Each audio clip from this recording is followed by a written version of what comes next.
Hey everybody, Nate Peo here. You've probably heard you should be networking on LinkedIn if you want to meet new clients. We have no idea where to begin. What I've done is I've created a 5-step guide to help make your profile stand out and helping you get started connecting. When you start building your network, you're going to start attracting more leads. So it's easy. Head on over to my website, natepeo.com, sign up and get my 5 steps of standing out on LinkedIn. I'll show you how to start building your network.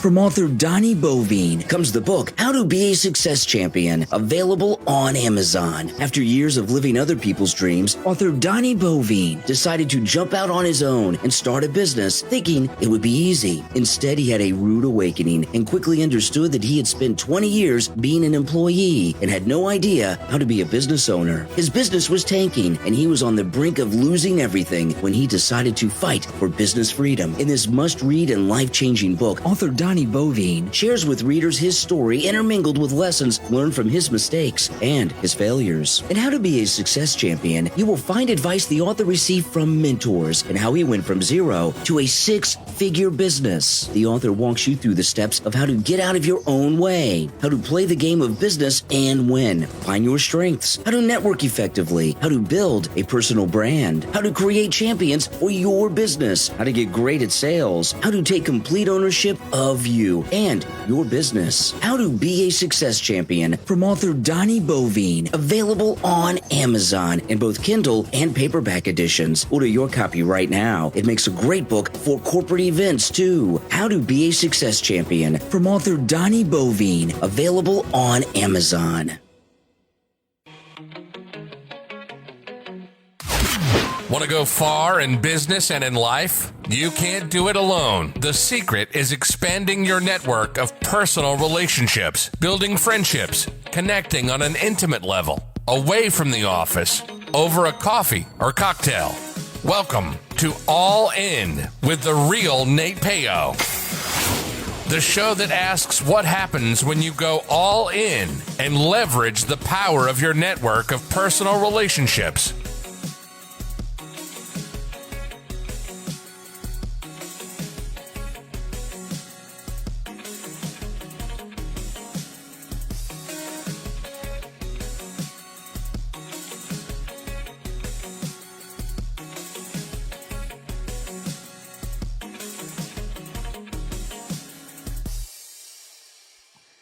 Hello, and welcome to the All In podcast with Nate Peo. Of course, I am your host, Nate Peo. I'm joined today with my guest, Vasavi Kumar. Vasavi is an international public speaker, licensed therapist, business strategist with over a decade of experience teaching her clients how to simplify their business and the self-love process. Vasavi holds dual master's degrees in special education from Hofstra University and social work from Columbia University. She's the host of the Being Human with Vasavi podcast and former co-host of the Studio 512, a lifestyle and entertainment morning show in Austin, Texas. She's been featured in the Wall Street Journal, Fox, VH1, and as a regular on NBC's Kansas City Live as the Keeping It Real guru. She believes that when you cultivate a solid relationship with yourself, you can be, do, and have anything you want. Welcome to the show. How are you? I'm good, Nate. Thank you so much for reading my bio so beautifully. I love it. I'm getting better. You're doing great. I'm just like listening as you're reading all my accolades. I'm like, oh shoot, did I do all that? It's just funny to hear it. You gotta definitely a lot of cool stuff going on in your resume and exciting stuff. Like, what's Keeping It Real guru about? What was that? So that was my first time ever on television. I was 29 years old. I'm 38 now. So I was 29. I was newly married, moved to Kansas City with my husband. He's not my ex-husband, but we moved to Kansas City, and I had a radio show on AM radio in Kansas City. And I had a show called Deep Talk. And I interviewed a bunch of New York Times bestselling authors in the self-help industry, like Don Miguel Ruiz, John Gray, who wrote Men Are From Mars, Women Are From Venus. And I love doing radio. And then I was like, I kind of want to get in front of the camera. I'm a daddy's girl. My dad always put me in front of the camera when I was a kid. And I was like, I'm not camera shy at all. So I pitched myself to the producers of a new morning show that was just coming up in Kansas City called Kansas City Live. And they're like, well, we want to call you something. And we want to phrase you as something. We want you to have a title. And I was talking to the host, and he was like, he's like, you really just keep it real. And I was like, yeah, life's too short to not keep it real. So they just call me the Keeping It Real guru. That's pretty cool. What's Yeah. funny though is because like when you're thinking of like a name to call yourself, sometimes you're like, well, are people going to believe this about me? Are they going to like it? But like when people only like that's how they're introduced to you, it's like, oh, of course you're the keeping it real guru. Like you do Yeah. keep it real, and maybe you like lean into that personality, or you're pretty strong with it to begin with. So that's awesome. That's an awesome way to get started, and a lot of people probably say, hey, getting up on camera, that's huge. That's scary stuff. Like, but if you've been used to doing it. Yeah. So I'd like to ask you my first question, which is, what are your thoughts on luck? Are people lucky? Okay. This is I've thought about this before in my life, and I have to say this. I do believe that everything that I have in my life right now is a combination of two things. It is the grace of God, and it's also my hard work. I cannot just sit here and say, and this is not a religious thing. This is really my own relationship to a power bigger than myself. Your audience should know that I'm a recovered addict and alcoholic over a year and 3 months now. So I owe my sobriety and my recovery to the grace of God, a God of my understanding. So while I believe in a higher power, I also know that, you can't get the things that you want in life by just praying under a tree, right? You got to put in the effort too. So I'm very, very deeply connected to a power greater than myself. And I also bust my ass on it every single day basis to get what I want. So do I believe in luck? No, not really. I gotta be honest. I just don't. I think it's grace. And I think that, we are all dealt a certain deck, a certain hand of cards when we're born. Some of us have limited resources. Some of us has limited access. Some of us have struggles and obstacles that are way more like just huge compared to other people. And while we shouldn't be comparing, I think it's just, there are definitely people who are walking this earth who have been handed a pretty tough lot in life. And I also believe that when you develop a strong mindset and you develop a I'm going to figure this out mentality, and you tap into something greater than yourself, you can be, do, and have anything that you want. So I do not believe in, I don't really believe in luck, like, oh, she's so lucky. I think that we need to constantly be putting ourselves in situations where we are open to the wealth of abundance that the universe has to offer in the shape of people, places, and things. But I do not think it's like, oh, she's so lucky because good things just happen to her. No, I think a lot of the luck that we see happen to people who put themselves out there, are vibrating on a higher emotional level and an energetic level, and really are open to receiving good things that the universe has to offer us without sounding too woo woo. By the way, well, it doesn't, because you're talking about like there's things put into your life, maybe through the grace of God or the universe puts those into your life, and things come into everybody's lives, or they have the opportunity to have things come into their lives if they put themselves in positions where those are more likely to have them. But you have to be a bit observant. You have to train yourself to be able to see them, and those things lead to other fruits. So if you are looking for something like, hey, I want to start a business, and you start hanging out where people are in that area, you're going to have more luck than, say, hanging out your house. But you got to start being aware of what's going on. Now, you talked a bit about recovering addiction and alcoholism. And I think that's another thing, too, is like you have to identify one that you want to change yourself.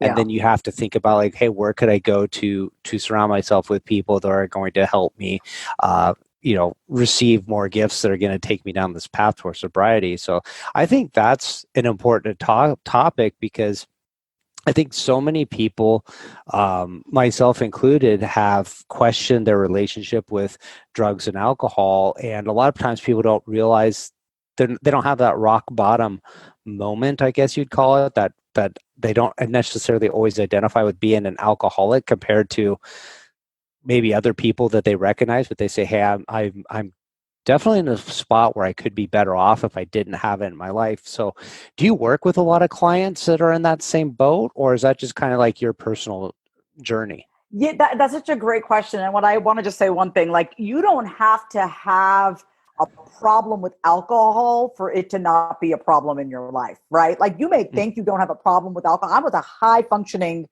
alcoholic and cocaine addict for 4 years straight. I was running a one-on-one coaching business, making $10,000 consistently every month. And my so-called little party habit, which started off once a week on a Friday, right, became a 6-day-a-week thing that I eventually had to go get professional help for. And I went to rehab not once, but twice, because I'm a thorough learner and I don't learn my lessons the first time around. So now I'm sober. I would not have it any other way. Do I work with people who want to get sober? I don't. And I have thought about this. I really have thought about this. And that's why I love this question, because it's something that I think about. Like, man, should I be working with people who want to get sober, who want to give up alcohol, who want to really start looking at their addictions? I don't. And it's really more part of my personal journey. But I can tell you this, having gone through my own recovery process and being a recovered addict and alcoholic and learning to be rigorously honest with myself and truthful with myself and other people as a result, it's equipped me to be a better coach and a better therapist to other people. So no, like if you go to my website at vasavikumar.com, I don't say anything about like, I work with people who want to get sober. Like I just don't. It's part of my personal journey. But ironically enough, a lot of the women that I work with, not a lot, but they all have their addiction in their own way. We all are addicted to something, right? It doesn't have to be something as illegal as cocaine or like life threatening, like an alcohol or any sort of drug. But we have addiction to other things, right? Relationships, men, validation, approval, negative thinking, food. So addiction really is just a lack of connection to ourselves. And that's really the game that I'm in, which is helping you reconnect with yourself. That's what I was just going to go to is, on your website, you talk a lot about helping people discover self-love, discover validation. And, we might trade one habit for another habit. We might trade alcohol addiction for chasing attention in other aspects, or are constantly making bad decisions or combining those together to make bad decisions. But when we do kind of reach in and discover our true worth to ourselves, a lot of us have these self-doubts that sneak up, and we talked a little bit before the show how sometimes we overcome these self-doubts and they show back up and we get a little bit frustrated, like, hey, I thought this beast has been conquered and here it is again. What are the kind of the things you see with people accepting themselves for who they are and getting past it and becoming more confident in their own skin? I think definitely the expectations that family, our romantic partners, society, the media has placed on us. Social media does not help.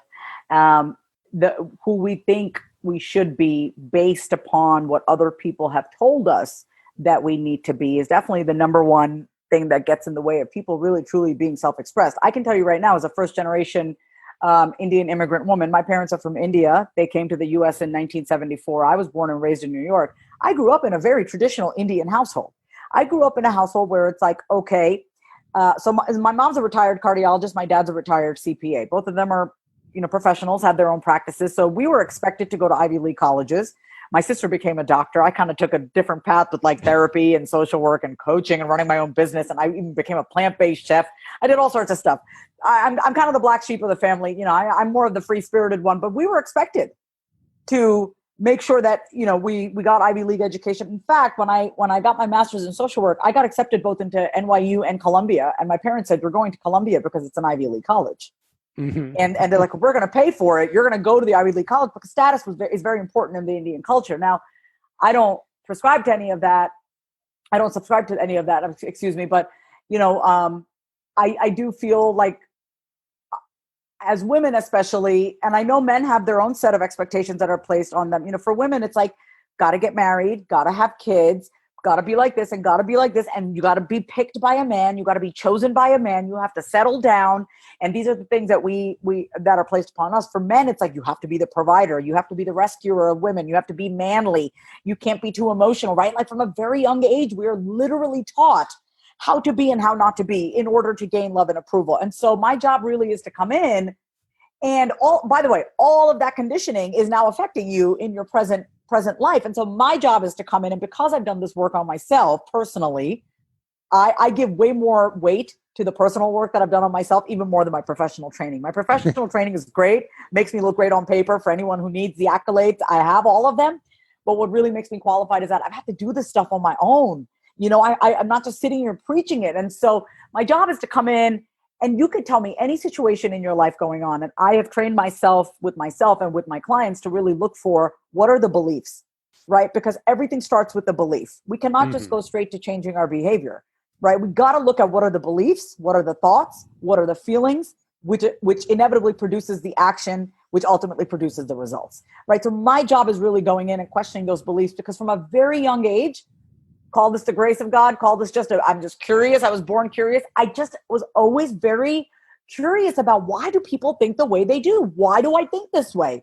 So I think it's really going from more of just doing what we've been told, to really having the courage to be like, where did I learn this from? Who taught me this? Like, Nate, I'm single now, right? I'm single after 15 years of being in a relationship. I've been in 3 major relationships in the past 15 years. So since I was 22, so I'm 17 years, 16 years. I'm sorry, I can't do my math. I don't know how old I am. But for the first time, I'm single, right? And I already have people in my community, in the Indian community, which I'm pretty detached from, but like my family, like, are you going to get married again? Or, you're turning 38, you want to have kids? I was like, nope and nope. Like, I don't want that. So it's just, it takes a lot of confidence to do that. It takes a lot of confidence to stand alone. And I'm not telling everyone listening to go be single and break up with your partner, but whatever it is, you got to have your own identity. You got to have your own voice, because even if you're in a relationship, you can lose yourself in that relationship. So all I'm saying is, regardless of if you're in a marriage or romantic partnership or domestic partnership, or you're alone or whatever, you got to know who you are, because if you don't know who you are, somebody else is going to tell you who you are, how you should be, how you should think. And I know that from firsthand experience, being in a very toxic, codependent relationship with a narcissist. Yeah. Well, you talk about, you did a lot of self-work, which gives you a lot of experience. And one of the things that's like stuck in my head, maybe it's something somebody told me, these beliefs, but I had this teacher in junior high, he told me like, hey, if I tell you how to do something, you'll probably learn about 25% of it. But if I show you how to do it, you'll learn 50. If you do it yourself, you'll learn 75. But when you go help somebody else and show them what you've learned, that's when you truly master, you get the 100%. So when you've gone through these things, you see these things, you're able to probably make quicker, identifying like, hey, this is where your problem stems from. Like, you think it's here, but it's really down here, because I've been there. I've been in those shoes, maybe not the exact same problem, but very similar. And it boils down to changing that perspective. And then, when you talk about like these beliefs we've held for a long time, like, here's something that I've kind of like struggled with all my life. I grew up in a Christian home, and we went to a church, and it was a bit of like a born again, like, hallelujahs, praise Jesus type stuff. And I remember I didn't really feel like I fit in. I felt rebellious, and I felt like I wanted to distance myself from that. And there's a lot of things like I couldn't reconcile with, like the stuff they taught you, and then the stuff like, to be maybe a little bit more scientific based. But no matter what, like in my life, I've always held this notion that I probably believe Christianity. And if somebody said, could you become a Buddha, or could you become a Hindu, or could you become Jewish? You're like, oh, well, maybe the teachings and everything's pretty much at its core very similar, but it's just like, I don't know how I could, leave that belief behind and change, even though I'm not really holding on and identifying as a belief of a Christian. I hold on to it enough that I can't go identify with something else that maybe would resonate with me. So It's weird that you say that. Yeah. I mean, we hold on to things that give us a sense of identity. You don't have, we want a sense of belonging as human beings, right? Like, we want to feel like we're part of something, even though maybe I don't know this, you're not, maybe you're not heavily part of the church or something. It's familiar and it's comfortable. Now, if it's not holding you back, then that's fine, right? But I also think there's an opportunity to, and I'm Hindu, and what I want to say is, like, if you're curious, just what I would do is, if you were curious, I'm not trying to convert anyone, I don't believe in that, but I do think if you're curious, and if you haven't already, read a book on the Buddhist principles, read a book on Hindu principles. And I don't think we need to necessarily, sometimes it helps to change our entire paradigm, right? If it's not working, but it's also about just getting curious. So for people listening who feel like, who have never really questioned their beliefs, and who've been more of like a straight narrow, like, this is what I've been told, this is the way it's always been, it's really stopping you. It's really holding you back. And it not necessarily with religion. I'm not even, but like, suppose you're working in a job and you wanted to start your side hustle, you want to start a business, and your mind, your beliefs, what you have is, no, I got to stick to one path and that's it. If you're telling yourself that, you are literally closing you off from other cool things that you could be doing and this other creative side of you. I'll give you a perfect example. My older sister, she's like the prodigal, she's a prodigal good daughter, the older daughter. She's a doctor, very Indian of her. And she's an oncologist, palliative care. She works at UPenn. She's now the director of palliative oncology.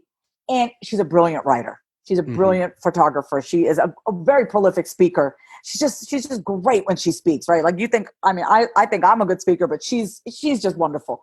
And we've talked about, and she was just recently on a podcast. Okay. She was on a pretty well-known NPR podcast. And I said to her, like if you spoke enough, you could maybe even get a book deal and talk about embracing death and dying, because that's the field that she's in.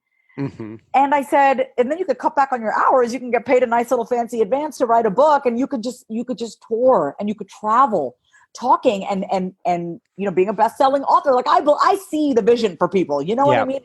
She's like, I can't do that. I go, why? She goes, I don't see the need to do all that. She goes, I'm happy doing my clinic patients, my clinic and my this, but she loves speaking. That's the thing. Like I can tell when someone's just literally cutting themselves at the knee, or they're just maybe just afraid and they don't know how, but she's of the mindset, like, I picked this path. This is it. I'm sticking to this path, and that's that. And I feel sorry, because if you only allowed yourself to dream a little bit and visualize what else is out there and imagine, you would see that you have a wealth of opportunity and you truly are limitless in your ability to be, do, and have anything that you want. But you got to give yourself a chance to do that, right? Yes. And I totally agree with that. Like when I was referring to the religion, I was more like referring to it as this idea that gets planted in our seed at a young age. And I grew up in the Midwest too, and there's a lot of people that never leave their small towns, and they just kind of, this is what we know, this is all it'll ever be, and that's fine because they're content with it.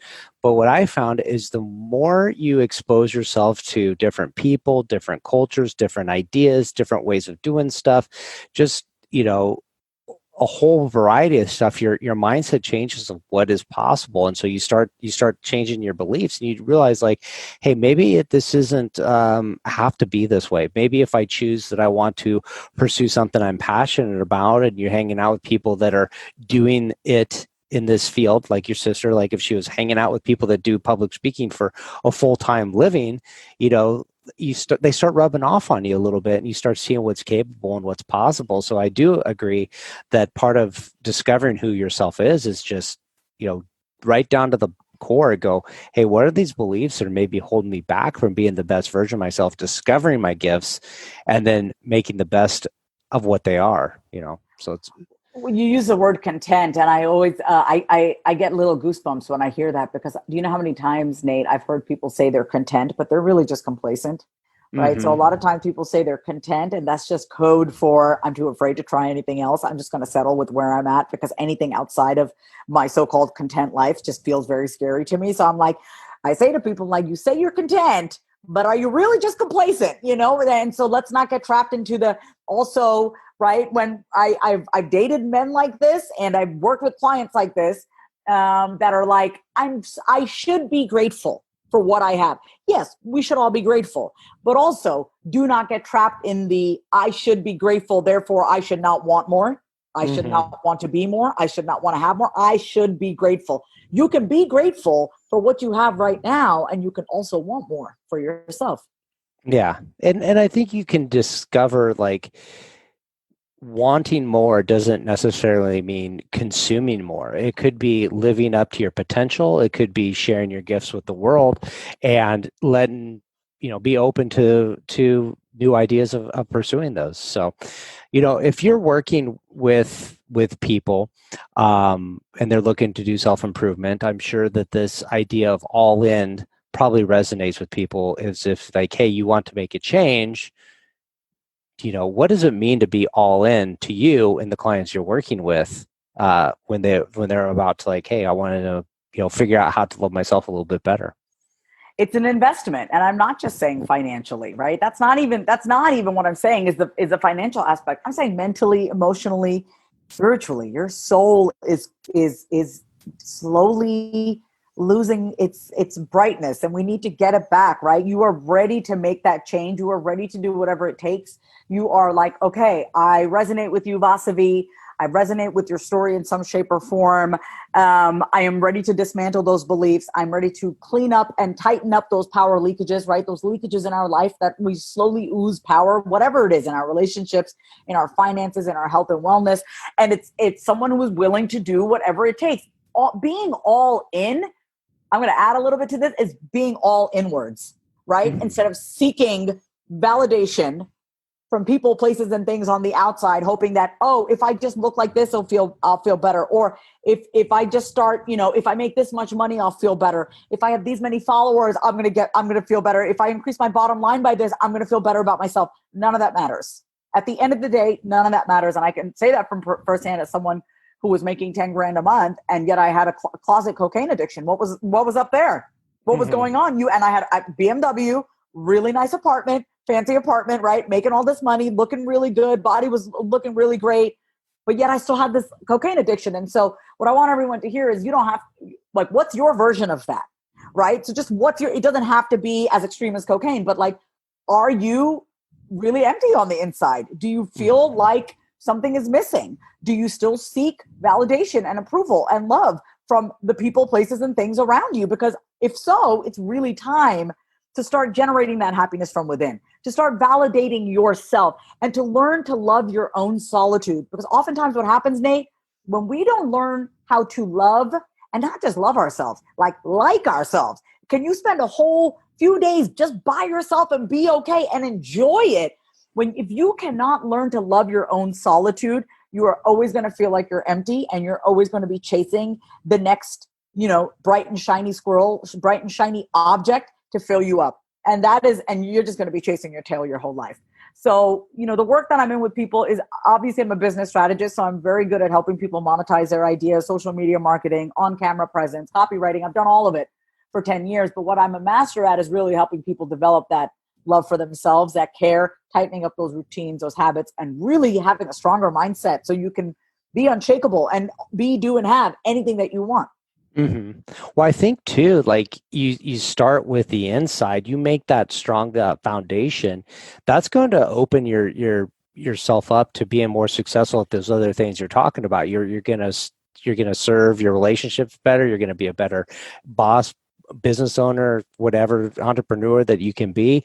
You're going to make better friendships, deeper quality friendships, and you're going to say, hey, look, if it's like that air mask thing they always say, like if you put the mask over yourself first, then you work with the other people. And I think that lesson can be applied to self-love. And for me, it's something that I probably have struggled with a lot. If you said, hey, 5 years ago, 10 years ago, hey, would you go out to, on a vacation by yourself?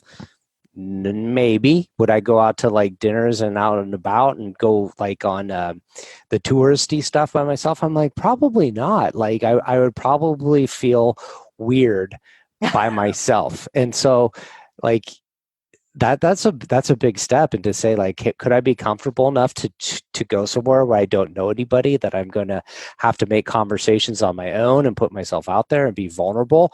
And like, ooh, that's a scary thought. So that's a good way to look at it. And what I'm not saying to everybody is, I just want you to dump who you're with and be alone. But what I'm saying is, listen, we're all in interaction with someone or something, right? If you're running a business, you're talking to people, or, if you're in a relationship, you have kids, you have people around you. But just as much as you output to other people and you're putting out your energy, time, effort, I need you to do that with yourself. As much, if not more. Because what happens is, and especially with women, I'll tell you this, is that they're constantly giving to everyone else. And then they come to me to work with me, and they're like, I'm overwhelmed, I'm anxious, I'm polishing off a bottle of wine a night. I'm like, there is no need to be polishing off a bottle of wine a night. People who love themselves, people who feel comfortable in their skin, people who feel in control of their life and can manage and self-regulate their emotions, do not need to drink a bottle of wine a night. I'll tell you right now, I've had a lot of stuff happen to me in the past year. I have not picked up a drink, not picked up a drug. And I'm just saying, those are the little habits that I'm talking about. Whatever it is, binge eating, binge drinking, binge relationshiping, right? Like all of that is like all external. And so the person who comes to work with me is ready to have the mirror held up in front of their face. And they trust me to do that because they know I've done it myself and I'm not judging them. I took a full sabbatical working with clients for a whole year. When I was in my recovery, I did not work with anybody. I was working on the back end of my business, trying to figure out like, okay, core message. What is it again? What am I, what am I offering? But I didn't work with any clients at all because I needed the time for myself. Yeah. So let's talk. You kind of briefly touched on the clients that you work with. So, who are these ideal clients? And by ideal clients is not like to me, it's like somebody that when they work with you and you work with them, you just both feel lifted up, that you're just on fire and they're really awesome to work with. But maybe also like what's kind of their background? Why do they identify working with you so positively and get the most out of it versus... I'm thinking about two clients that I have in mind and why we gel so well. They are high achievers. They're overachieving. They pay very good attention to detail, and they are self-aware. And I got to say, the number one thing about them, they're extremely bright women. They both run their own businesses. One of them is an interior designer. One of them here has a local cookie company, and her cookies are like gourmet, and I've had them, and I'm like, please do not give me your cookies, like at all. Like I will eat the whole, like 800 calories a cookie, but anyway, it's so worth it. But, and I have clients from all over. I live in Austin, Texas, but these two happen to be in Austin, but they're very smart women. They're very smart. They have great head on their shoulders. They're, one of them is married and has 2 kids. One of them is in a marriage, but she's no longer going to be in that marriage, but they're smart and they have their shit together, right? Like they're able to run a business. They have a successful business, but the area where they need help with is organization, time management, personal finances, right? So they've been able to keep their business afloat. Like they're doing it. They're able to do that. That's where they put their energy because their sense of pride and self-worth and self-esteem comes from being able to run their business. I know this feeling very well. The part of them that they are neglecting and not really paying much attention to is how they manage their time, their relationship with their families, their relationship with their parents. Like, I mean, I have clients in their mid 30s and up, right? Because I'm 38. So I attract basically like an early 30 up until like late 40s, I would say, still have unhealed issues with their parents, codependency, not being able to stand up for themselves when it comes to their parents, a lot of enmeshment, very, very to little boundaries at all, self-talk, right? So it's like they're able to hold one area of their life together, which is their business, because that, while it requires emotion, it's more logical, right? It's more logical to be able to run your business, but the emotional side of them is being neglected. And so that's where I come in because I truly believe that how you do anything is how you do everything, right? So, for example, one of my clients, she talked about a customer that she was having confrontation with and how she was handling it. And then just the week before, she was telling me another story that she was having with her mother. And I was like, do you realize that there's a pattern here? Like how you interact with your mother is exactly how you interact with your client. They're all tied together. You can't just all of a sudden compartmentalize these habits of ours and these patterns of ours. So my job is to go in and really have you look at those patterns, because when you have awareness about why you do what you do and how you show up and how to change it, you become you're happier. You're happier. You feel more free. It's a little scary at first, standing up for yourself and speaking up for yourself, but eventually it's like it becomes muscle memory, right? Yeah. Yeah.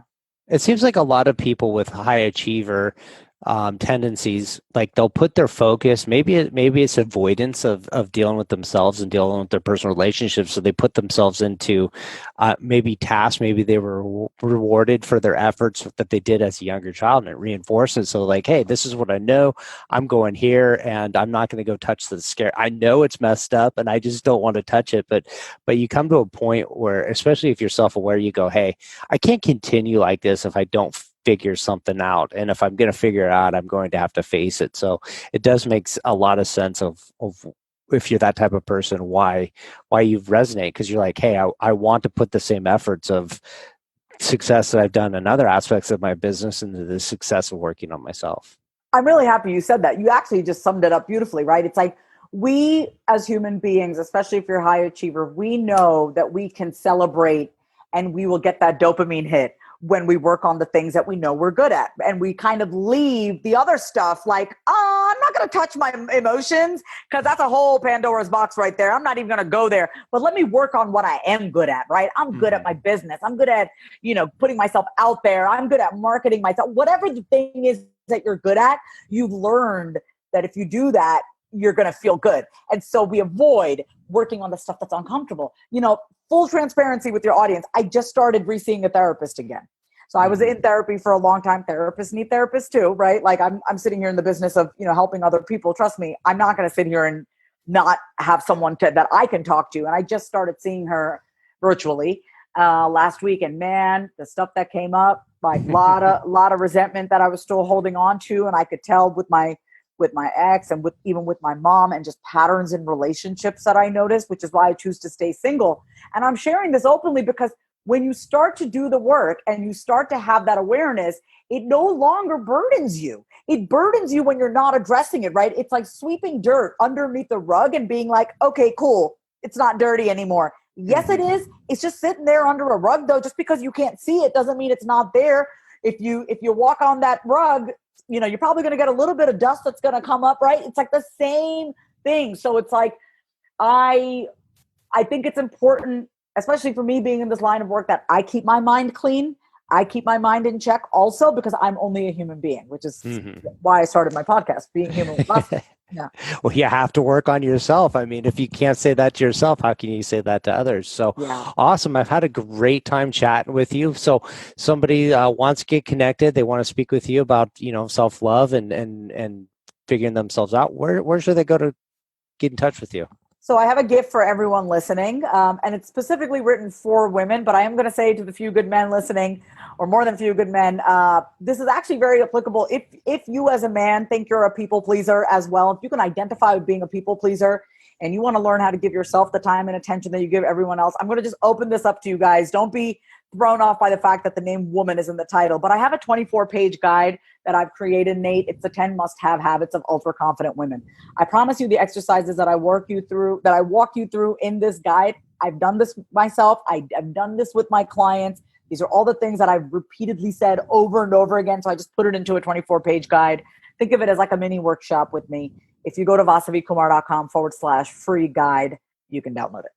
Awesome stuff. So I'll put all those links in the show notes. You'll be able to connect with Vasavi. And if you do reach out and say hi, tell her where you found her. And awesome having a great conversation with you. And I think a lot of people can find a ton of value working with you, discovering who they are, figuring out some self-love, and you'll be a better person all around for it. So challenge your beliefs and see what you can do with it.